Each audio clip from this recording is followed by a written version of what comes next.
You know, I can't really put up with these cheap parlor tricks anymore. I mean, it's too easy to make fun of this game. I gotta do something more exciting. I guess we gotta play a good snowboarding game. Emphasis on good. You know, in the current gaming industry, snowboarding games are pretty limited. I mean, I could research that, but...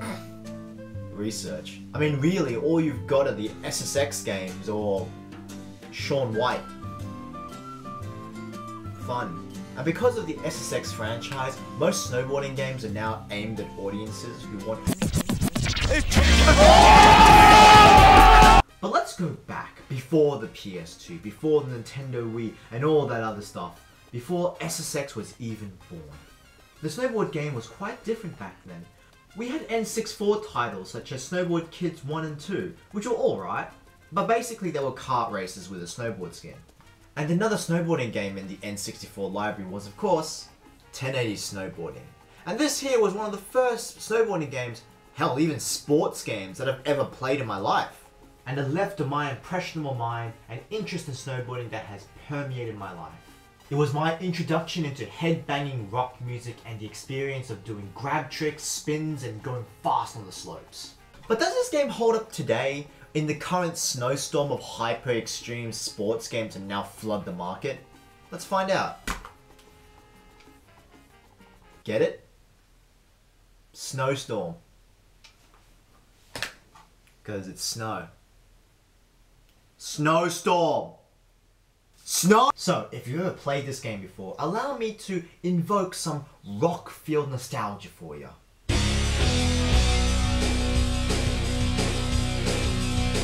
I mean, this track is something that's burned into my memory. I just mean the first few chords, not the entire song, because the actual song lyrics are laughably stupid.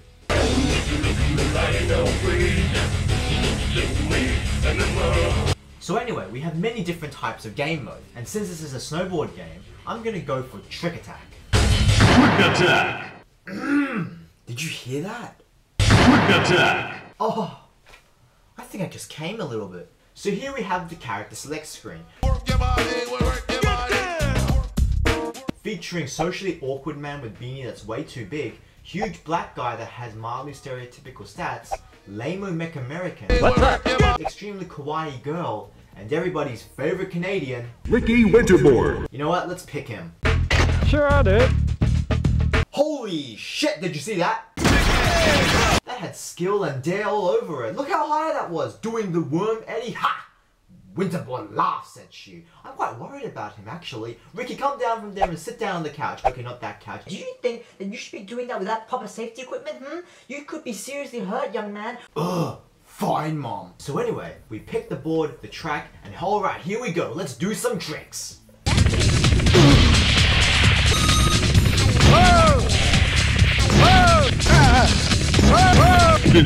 What the hell? Why can't I land anything? Is Ricky part of the Jamaican snowboard team?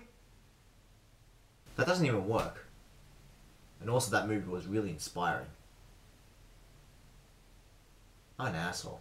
Landing in this game isn't like SSX. You don't just let go of all the buttons and then boom, you land. You actually have to level out the board, and then before you touch the ground, you press Z to brace your knees for impact. This is a great addition to the game, as it really adds more skill and risk to each jump you make. It really adds an element of uncertainty whenever you're in the air or even carving, just like in real snowboarding.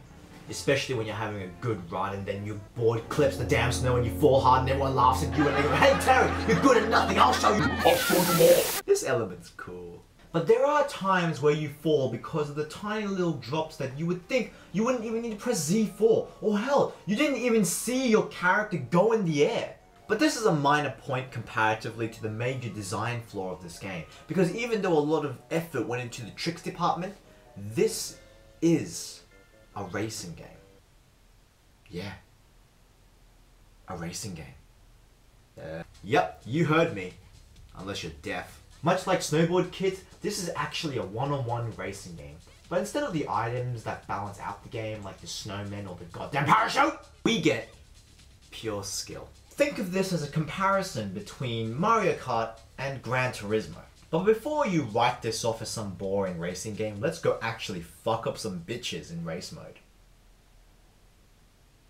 In race mode, you have 3 difficulties: normal, hard, and expert, which are usually locked, but I'm fucking boss of this game, so I already unlocked them when I was 7. What, did you think that I was gonna wipe memory just for you? You're not that important to me, you know.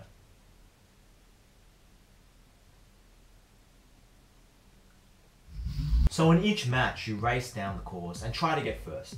Not much to say here really, but here's the first problem you'll face. You have to reduce airtime as much as possible and just speed across. No tricks are needed, and hell, doing any trick will risk and hinder your progress. There are all these great jump set pieces that are just begging to be jumped and ridden on, but you have to speed past them because you need to win, and on expert mode you really can't make many mistakes because they really give you a run for your money. Even when you want to have fun and do some tricks, it can cost you the race. What? I mean, look at SSX.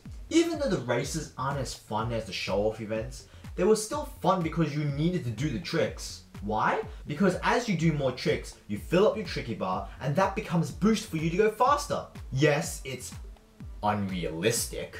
How does that even work? But you get points and it just feels satisfying. But is it satisfying here? Whoa. Plus sometimes doing jumps makes you even slower because it just glitches out and you have to come to a complete stop when you land. On top of that, you also have to watch out for your health meter. Oh, you heard me right. A health meter. Whenever you fall, you fill up this damage meter, and when you fill it up, you die. This wouldn't be so bad if it wasn't so easy to goddamn fall. Or maybe I just suck. Also, whenever you go into powdered snow, the game drops its frame rate, which does get annoying. By the way, I'm not saying here that the races aren't fun. They're really stressful and really test your carving and jumping skills, but as the main part of the game, it's lackluster. We also have other game types like time attack, which is basically time trial. Okay guys, how do we make time trial sound more interesting and extreme? And attack, attack, attack! Genius! We also have contest mode, which is the Olympics. You know what? This mode's surprisingly fun. Weaving in and out while trying to do tricks to get a high score, doing 5 courses in all. Pity you can't really choose the courses yourself. Let's go back to Trick Attack. Trick Attack! Oh. The biggest problem with Trick Attack is that although it's fun busting out points, you have to pass through time gates. Much like SSX, this isn't really a bad thing. But the problem here is that you have to pass through these tiny little gates, not a big timeline, so you have to aim for it. It just adds more annoyance to what could have been a great game mode. And you're also pushed for time. It's not like SSX where you have like a minute to spare. It's very short and you will time out if you try to make your own path. Time out. But you know what? You're not here to really see me review this game, are you? You're not here to see me analyze and review this nostalgia-driven snowboarding festive thing. You're here to see me do the namesake. You're here to see me do a 1080. 1080 snowboarding obviously means that doing a 1080, or a triple revolution as you simpletons may call it, superior wanker, is the hardest move in the game. And to be quite honest, I've never landed it, or hell, even achieved the rotations in the game when I was a kid, but I'm gonna do it today. To do a 1080 in SSX, remember how easy that was? Just hold down left or right on the D-pad and then wind up and I'm sure doing a 1080 will be as easy. Dear God. Come on, you can do this. Come on. Come on. Come on. You can do this, come on. You know what the problem is that you have to rotate the analog stick, and that really wears on your thumb. It feels like it's gonna rip my skin open. But that won't stop me. Damn it. What? Come on. Fuck. Damn it. Damn it. Oh, come on. Oh my God. 6.5 hours later. I just can't seem to do this. Why? Oh my God, yes, I did it. Oh my God, yes, I can't believe, did I?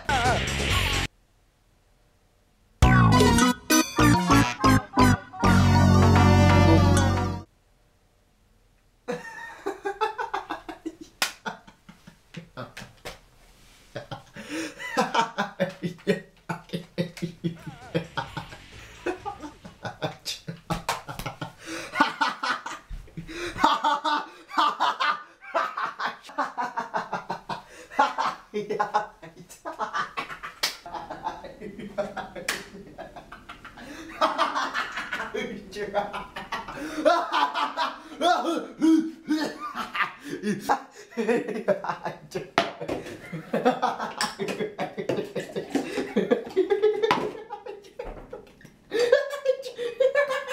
want me to suffer?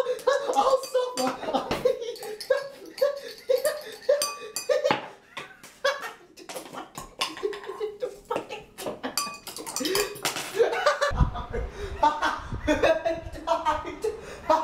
Cheers to you, my good friend.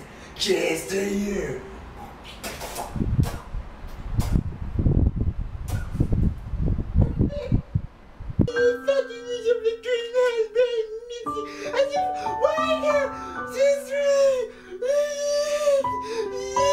Okay.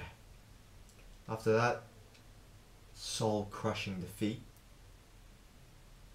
let's try this again.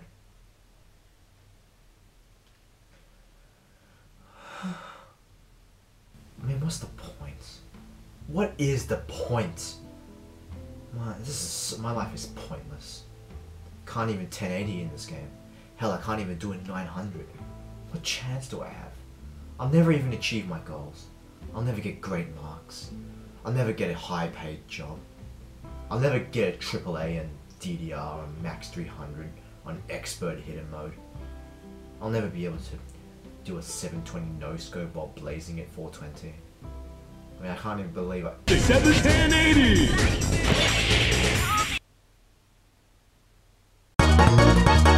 This game gets a 1080 out of 10. It's won awards in the past, and you know what? You can easily see why. This was a fun little challenging romp. And if you have an N64 and want to experience a snowboarding game that isn't extreme and just a bit more chilled out, this game is just for you. You won't regret it. When you land your first 1080, you'll never forget it. Man. Feels good. Oh, and happy Halloween.